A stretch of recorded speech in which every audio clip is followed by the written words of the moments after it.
Hey folks, welcome to the final episode of LeafGreen versus Blue. It's time that we took on our final challenge, the long-awaited climactic showdown with our rival here at the Pokémon League. He's not that different from the last time we fought him, actually. He's got a couple Pokemon that evolved, but you take care of him basically the same way. Still has a Pidgeot for some reason. Yeah. So Pidgeot here, or Pidgeot if you prefer. Still got Feather Dance. It's got Aerial Ace as its heavy-hitting move. And it's got Sand Attack to lower your accuracy. That being a move that you can get on literally Route 1. And yet it's still here at the Pokemon League, and it's annoying. It is annoying. So I can't fault him for using it. Here in Gen 1, no Sand Attack. Actually got a little bit of creativity in the moveset. Not particularly great moveset, but creativity nonetheless. Pidgeot here has Sky Attack, which is a charge-up flying type move. But unlike Fly, it doesn't protect you for the first turn. Also got Mirror Move, which reflects the opponent's last move back at it. But it's still a Pidgeot. You'll take care of it in the same way. Executor has evolved from its Execute stage, and it's basically got a completely different strategy from before. You'll recall before it used Solar Beam while you are either paralyzed or asleep in order to cause you problems. Here, it's got Sleep Powder, which is annoying, but doesn't have Solar Beam anymore. It has instead Giga Drain and Egg Bomb. Egg Bomb being an unexpectedly powerful move. It's actually got 100 base power. Because it's unique to egg-themed Pokemon, you don't see it very often. At least I assume it's unique to egg-themed Pokemon.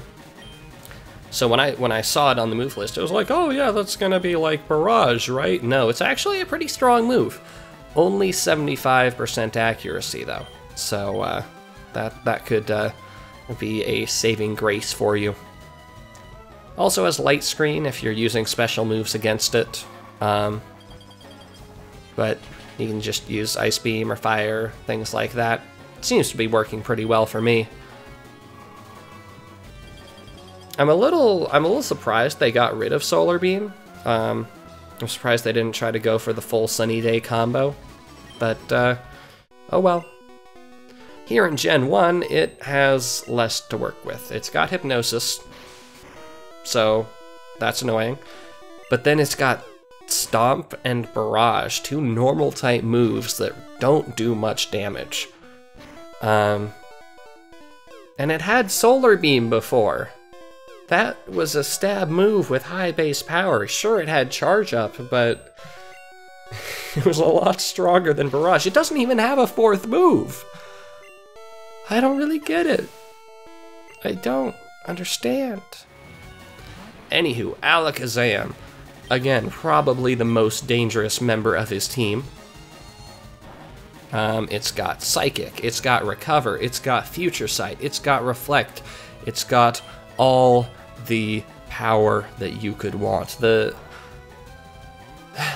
big thing is probably Recover, because again, if you're not dealing enough damage in a short enough amount of time, he can recover it, and that's annoying. If you don't have a real hard hitter to get rid of Alakazam here, Recover is going to be a major pain in the butt. Luckily, Gen 3 is probably going to be a little easier in that regard for a couple reasons. First off, Alakazam has lower special defense in Gen 3 thanks to the lack of a merged special stat, so you can use special moves and still hit him hard. Also, Recover doesn't have unlimited PP in Gen 3, because opponents' moves have PP in Gen 3. That said, I'm still doing the Drew headbutt thing that I guess works alright because Drew is durable, but it's just not the most thrilling way to go about this encounter. That, however, is thrilling. I'll accept it. Good work, Drew. Then over here on the Gen 1 side, still got Recover, still got Psychic, and because of the merged special stat, Alakazam has high special defense, relatively.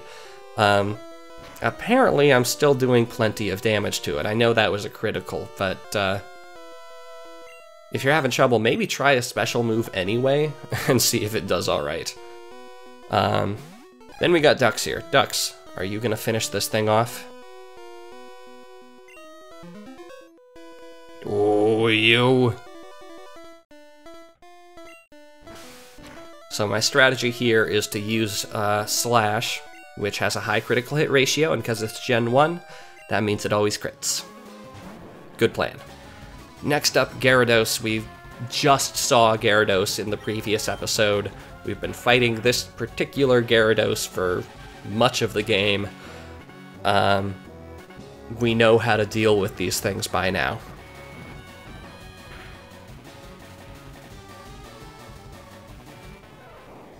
I'm pretty sure that the only trick here, I guess, is that in Gen 1, the Gyarados has Hyper Beam.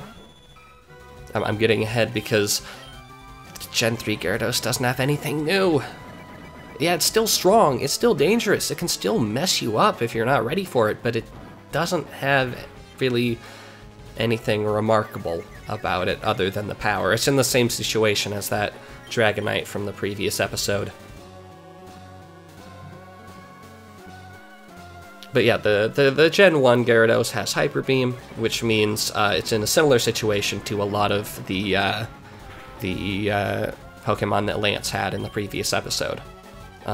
In Gen 1, Hyper Beam does not require a recharge turn if you KO the opponent, which means Gyarados, with its very high physical attack, may one-shot a team member and then be able to launch another Hyper Beam straight away, and possibly one-shot the next team member, and so on and so forth.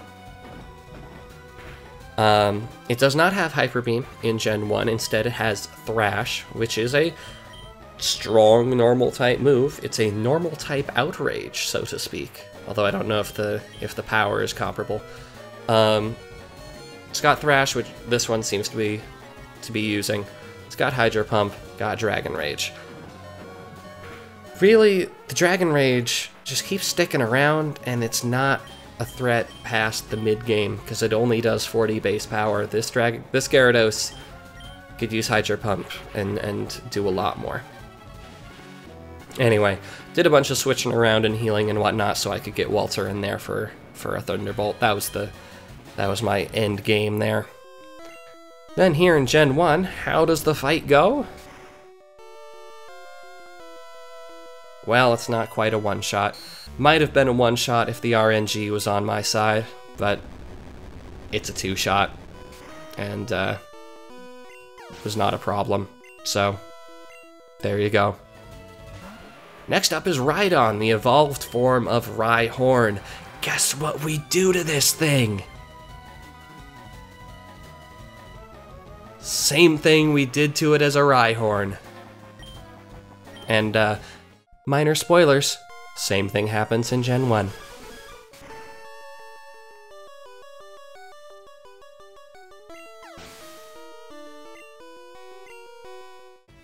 And finally, Charizard, his starter. The Pokemon we fought at the very beginning of this escapade. The main change from our previous encounter with Charizard is 1, has a Citrus Berry in Gen 3 now, and 2, its Flamethrower has been replaced with Fire Blast, which has higher power, lower accuracy, and lower PP. The first two of which apply in both Gen 3 and Gen 1. PP only applies in Gen 3. For whatever reason, Walter is finishing off the Charizard here. That was a good hit. Let's see if he's gonna get the last hit. Can he do it? Can he do it?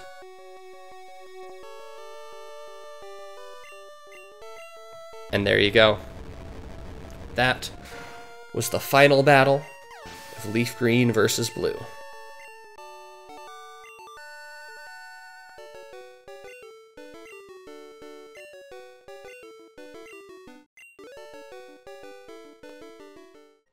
So I want to take a moment and thank you all for watching this series. It has been a roller coaster, to say the least.